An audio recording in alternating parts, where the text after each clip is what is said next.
जापानको चाहिँ पहाडी भेगतिर चाहिँ यसो उकालो लागेर यसो घुम्नु पर्यो भने हिँडेको खेती गरेको के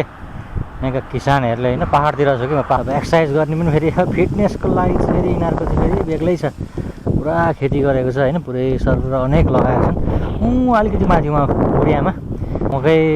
मकै नि रहेछ मकैको चाहिँ यसो अब त्यहाँ गर्दैछन् गाडी फेरि अरू हुँदैन ल यहाँको विशेषता चाहिँ फेरि खेती किसानी गरोस् कि जे गरोस् सट्टो साइडमा कार छ त्यहाँ ल हेर्नुहोस् त त्यहाँ कार टक्क राखेर मकै भाँच्दैछन् ल कार छ घर घरमा ल खेती किसानी गरेका छन् कार छ टक्क ट्र्याक्टर राख्ने स्ट्यान्ड बाई छ त्यहाँ पुरै पुरा खेती किसानी विशालै हानेर छन् नि पुरै गाडी चाहिँ सबैसँग हुने के किसान भनेको पनि त एउटा देशको त मेरुदण्ड हो नि त धनी हो नि ऊ त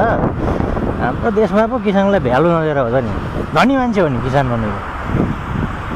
छोटो पहाडी भेग यस्तो छ ल सँगै हेरौँ न त आज सर ल है सर छ पुरा यहाँ छ व्यवस्थापन छ गाडीहरू फेरि दौडाएको छ हानेछन्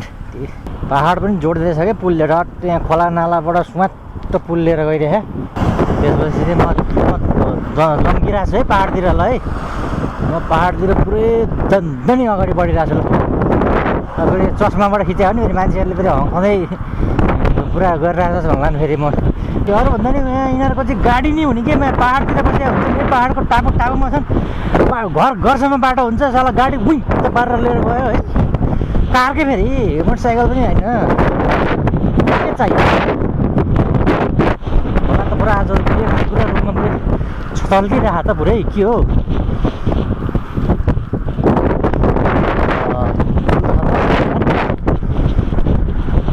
विशाल छ त यार बोल्दै यार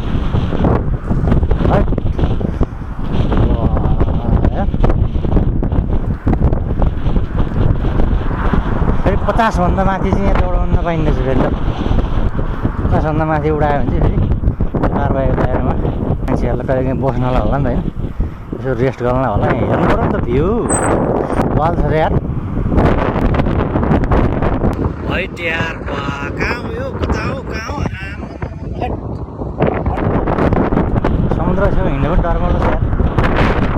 उडाउँछ है क्या